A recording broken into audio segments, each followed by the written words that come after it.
Oui, bonjour à toutes et tous et bienvenue dans votre rendez-vous de la mi-journée sur France 24. Voici les titres de ce mardi. Emmanuel Macron écarte la candidature de Lucie Castet à Matignon. Lucie Castet ne posera pas ses cartons à Matignon plus d'un mois et demi après les élections législatives qu'il a provoquées et perdues en partie. Les consultations à l'Elysée pour tenter de former cette coalition qui semble à ce stade impossible se poursuivent sans le nouveau Front populaire qui refuse à présent d'y participer.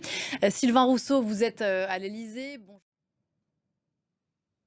Oui, c'est ça, presque les mêmes, puisque les deux extrémités de l'hémicycle n'ont pas été conviées à cette deuxième session de réunion. Sylvain Rousseau aux abords de l'Elysée. Merci beaucoup Sylvain. Roselyne Favre, bonjour. Bonjour Pauline. Chef du service politique ici à France 24. Illusoire, inextricable, disait Sylvain à l'instant. À l'heure où l'on se parle, quelles options restent sur la table? Alors il y a des incertitudes et des certitudes. Merci beaucoup Roselyne. On suit de près la tournure que prennent les choses à l'université d'été du MEDEF, rebaptisée la rencontre des entrepreneurs de France. Et vous la suivez pour nous, Christophe Dansette, c'est sur l'hippodrome de Longchamp.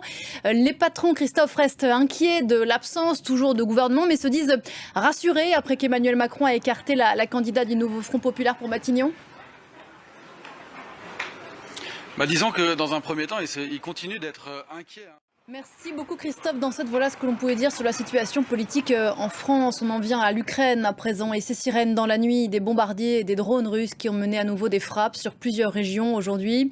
Une quinzaine de régions visées, dont la capitale Kiev. Nouvelle série de frappes au lendemain d'une attaque d'envergure menée par Moscou. Des frappes. Gulliver Krag, notre correspondant en Ukraine, a pu visiter l'une de ces centrales électriques dont le lieu ne peut être dévoilé pour des raisons de sécurité.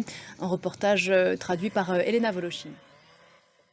Et pour aller plus loin sur le sujet, nous sommes en ligne avec Christine Dugouin-Clément. Bonjour, vous êtes chercheure, autrice de Influence et manipulation des conflits armés modernes aux guerres économiques. C'est chez VA Éditions. Ce qui a été ciblé entre hier et aujourd'hui, ce sont des infrastructures ukrainiennes. On en voyait une à l'instant, de production d'électricité, des barrages hydroélectriques. Pourquoi est-ce que la Russie cible spécifiquement ces installations et pourquoi maintenant, en plein été? Alors, c'est pas que maintenant. Merci beaucoup Christine Dugouin-Clément d'avoir répondu à nos questions. Je rappelle que vous êtes l'autrice de Influence et manipulation des conflits armés modernes aux guerres économiques qui est sortie chez VA Éditions. Merci beaucoup et bonne journée à vous.